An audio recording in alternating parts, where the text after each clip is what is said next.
क्या आपको लगता है कि सिर्फ मेन पार्ट को टच करने से ही आपका पार्टनर चरम सुख तक पहुंच जाता है? बिल्कुल नहीं। मैं आपका head and coach doctor Kavya आज आपको मेल एनाटॉमी के उन छुपे हुए प्लेजर पॉइंट्स के बारे में बताने वाली हूं जो आपके इंटीमेट पलों को सीधे नेक्स्ट लेवल तक ले जा सकते हैं। मैं अपने बहुत से वीडियो में फीमेल पार्टनर के प्लेजर पॉइंट्स के बारे में बात करती रही हूं कि बॉडी के किन किन हिस्सों को छूने से फीमेल पार्टनर को ज़्यादा संतुष्टि मिलती है, लेकिन आज मैं सीधा फोकस करने वाली हूँ मेल पार्टनर पर।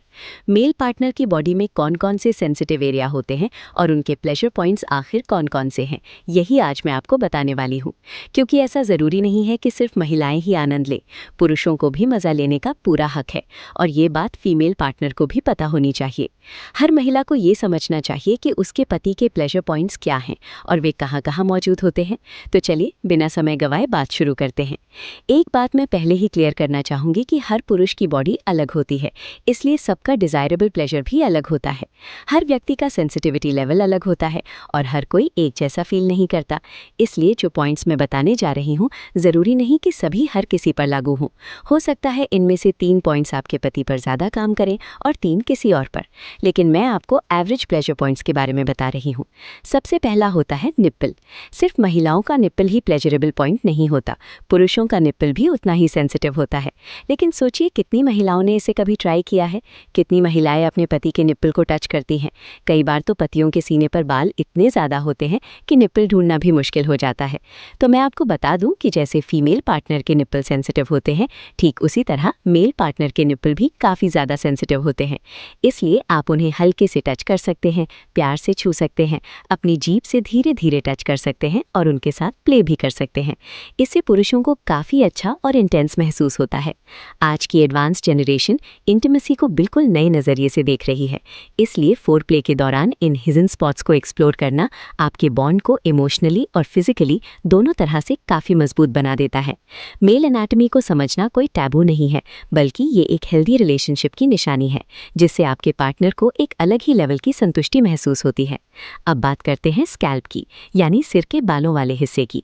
ये बॉडी का बहुत ही सेंसिटिव एरिया होता है और ये बात फीमेल और मेल दोनों पर लागू होती है। लेकिन आपने शायद नोटिस किया होगा कि मेल पार्टनर का हाथ फीमेल पार्टनर के बालों में ज़्यादा जाता है, जबकि फीमेल पार्टनर उतना ध्यान नहीं देती। अक्सर जब किसिंग होती है तो मेल पार्टनर की उंगलियां अनजाने में फीमेल पार्टनर के बालों में चली ही जाती हैं, कभी कमर पर या बॉडी के दूसरे हिस्सों पर भी घूमती रहती हैं। लेकिन फीमेल पार्टनर की उंगलियां स्कैल्प तक कम ही पहुंचती हैं, वो भी कई बार अनजाने में। अब ये जान लीजिए कि मेल पार्टनर का स्कैल्प भी एक बहुत अच्छा प्लेजर पॉइंट होता है, क्योंकि ये हिस्सा बेहद सेंसिटिव होता है। इसलिए आप चाहें तो अपनी फिंगर्स से धीरे धीरे उनके बालों में हाथ फेर सकते हैं, हल्के हल्के मसाज कर सकते हैं या प्यार से स्कैल्प को टच कर सकते हैं, जिससे उन्हें काफ़ी रिलैक्सिंग और प्लेजरेबल फील होता है। आप उनके बालों वाले हिस्से को भी हल्के हल्के टच कर सकते हैं और उसे स्टिमुलेट करने से मेल पार्टनर को काफ़ी अच्छा और रिलैक्सिंग महसूस होता है। अब बात करते हैं अगले प्लेजर पॉइंट की। ये स्क्रोटम होता है, जिसमें मर्द के टेस्टिकल्स लटके होते हैं। जिस स्किन में ये टेस्टिकल्स होते हैं, मैं उसी हिस्से की बात कर रही हूँ।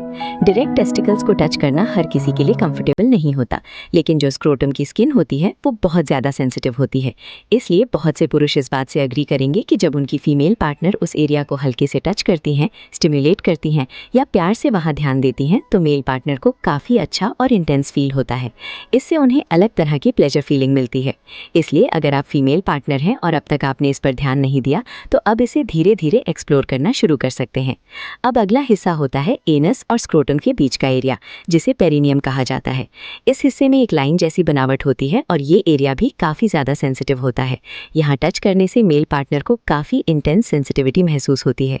इसके पीछे खास कारण भी है।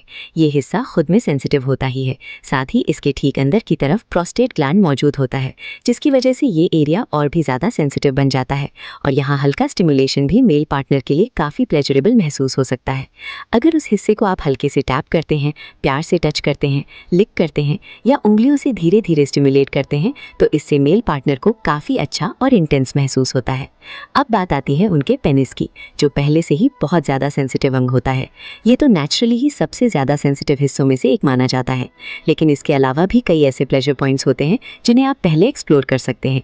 क्योंकि अगर आप सीधे ही पेनिस को टच करना शुरू कर देते हैं तो ज़रूरी नहीं कि शुरुआत में उतना इंटेंस फील मिले, लेकिन अगर आप धीरे धीरे अलग अलग सेंसिटिव एरिया से शुरुआत करते हैं तो जब आखिर में आप उस हिस्से तक पहुंचते हैं, चाहे आप ब्लो जॉब दें, हैंड जॉब दें या जो भी आप ट्राई करना चाहें, तो उस समय जो क्लाइमैक्स बनता है वो काफ़ी ज़्यादा इंटेंस और संतुष्ट करने वाला होता है ना? इसलिए इसे ज़रूर ट्राई करें। अगर ये एजुकेशनल जानकारी आपके काम आई हो तो डॉक्टर काव्या के इस चैनल को सब्सक्राइब करें और इस वीडियो को ज़रूर शेयर करें। मिलते हैं फिर एक नया टॉपिक के साथ। Thank you.